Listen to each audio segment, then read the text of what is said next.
Hai semua, salah satu alat transportasi yang umum dipakai adalah kapal, di mana dalam kapal ini salah satu komponen utamanya adalah baling-baling untuk menggerakkan kapal. Namun ternyata dalam proses pembuatan baling-baling kapal ini tidaklah semudah yang kita bayangkan, karena harus dikerjakan secara detail dan rinci. Dan berikut ini adalah proses singkat pembuatan baling-baling kapal. Secara umum, baling-baling kapal akan berputar untuk menghasilkan energi gerak sebagai pendorong kapal. Setiap kapal laut memiliki baling-baling atau propeller yang berbeda satu sama lain, baik dari segi profil, panjang, serta jumlah bilah baling-baling disesuaikan dengan kebutuhan dan fungsi dari kapal itu sendiri. Ada banyak perusahaan yang bergerak dalam pembuatan baling-baling kapal. Salah satu yang terbesar di dunia adalah Mecklenburger Metallguss atau MMG.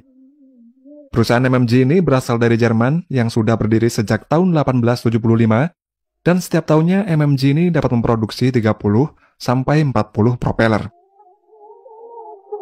Sebelum propeller dibuat, pihak MMG akan mengunjungi galangan kapal dan meminta desain rancangan kapal.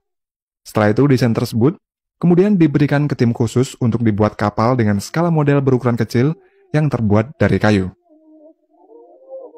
Selanjutnya, kapal kayu ditaruh pada towing tank, dan kapal ini akan ditarik sejauh 280 meter dengan kecepatan 25 km.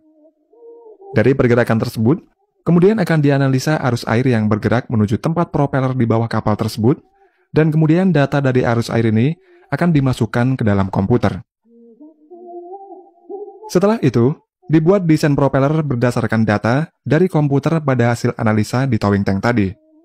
Desain propeller ini meliputi profil propeller, ukuran propeller, berat, hingga jumlah bilah propeller yang akan dibuat. Ketika desain propeller selesai dibuat, proses selanjutnya adalah pembuatan propeller model dengan skala kecil. Kemudian propeller tersebut dipasang pada kapal kayu yang sudah dibuat sebelumnya, lalu dimasukkan kembali ke towing tank untuk dianalisa. Jika hasil analisa menunjukkan sudah sesuai dan bekerja dengan baik, maka langkah selanjutnya adalah membuat bilah propeller dari kayu dalam skala aslinya.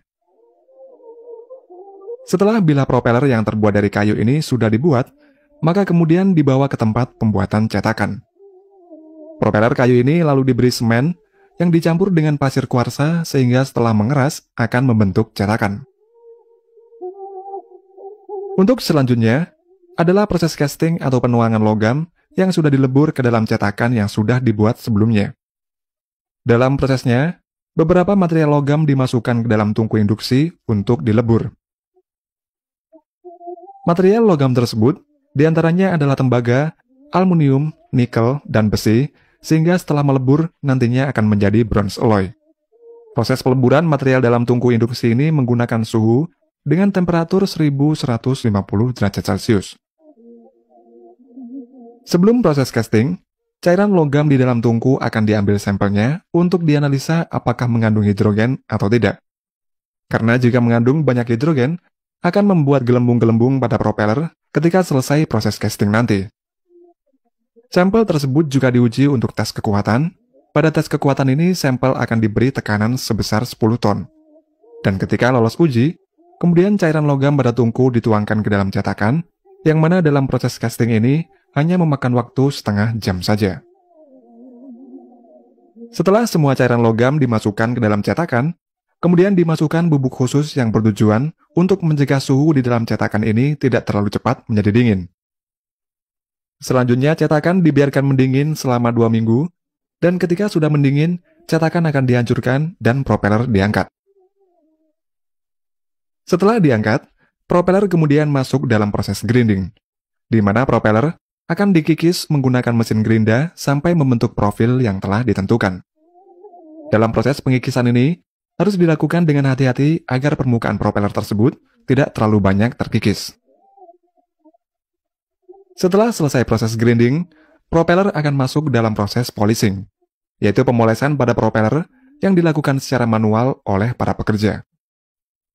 Pemolesan ini tidak bisa dilakukan dengan mesin karena dalam pemolesan ini membutuhkan perasaan dan kemampuan dari seorang pekerja. Selain itu, pada pemolesan propeller juga bertujuan untuk membentuk pola propeller, yang mana pola tersebut merupakan ciri khas produk propeller dari suatu perusahaan. Dalam proses grinding dan polishing tersebut, akan membuat propeller kehilangan bobotnya sampai 10 hingga 15%. Ketika selesai, propeller kemudian diukur menggunakan alat pengukur yang bertujuan untuk melihat kesesuaian yang telah ditentukan. Berikutnya, propeller yang sudah jadi tersebut kemudian dikirim menuju galangan kapal yang telah memesan propeller tersebut. Seluruh proses pembuatan dari awal sampai akhir propeller ini, pabrik MMG bisa menghabiskan waktu selama 9 bulan, dan propeller yang dikirim ini memiliki ukuran diameter 9 meter serta memiliki berat 109 ton. Kebanyakan propeller yang dibuat oleh pabrik menggunakan bahan dari tembaga atau bronze alloy. Material tersebut dipilih karena memiliki ketahanan terhadap korosi air laut, kemudian kuat, serta mudah diperbaiki jika propeller tersebut mengalami kerusakan.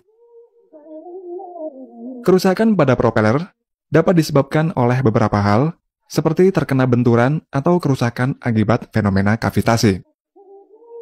Ketika cairan didorong ke satu arah dengan sangat cepat, maka akan timbul area-area bertekanan rendah di dalamnya. Area ini biasanya timbul sebagai gelembung gas, dan fenomena timbulnya gelembung gas ini adalah yang disebut sebagai kavitasi. Namun jika gelembung kavitasi tersebut pecah, maka dampaknya bisa timbul gelombang kejut atau shockwave yang bisa merusak permukaan terdekat. Dan propeller yang terkena kavitasi akan timbul getaran serta suara bising, yang mana dampak dari kavitasi pada propeller adalah turunnya kinerja sampai kerusakan pada propeller. Jika dibiarkan berlarut-larut, kavitasi akan dapat mengikis ujung propeller secara perlahan. Selain itu, propeller yang terkena kavitasi akan membuat putarannya tidak stabil dan secara tidak langsung dapat membuat konsumsi bahan bakar menjadi semakin boros. Untuk propeller yang rusak, maka akan dilakukan pemeriksaan terlebih dahulu.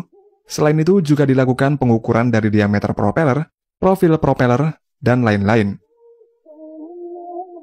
Dalam memperbaiki propeller, terdapat berbagai cara. Seperti jika propeller rusak karena bengkok, propeller dapat ditaruh pada mesin pres, atau dapat juga dipanaskan menggunakan gas torch yang bertujuan untuk meluruskan bagian yang bengkok tersebut. Setelah itu, bagian yang bengkok diperbaiki lagi dengan cara dipukul-pukul menggunakan palu oleh para pekerja. Ketika selesai, propeller kemudian digerinda dan dipoles lagi menggunakan mesin gerinda dan menggunakan cara manual oleh para pekerja. Sedangkan jika propeller mengalami keretakan atau patah, maka bagian tersebut dapat disambung dengan pengelasan. Setelah dilas, dilakukan microscopic crack untuk melihat apakah ada keretakan pada propeller yang disambung tersebut.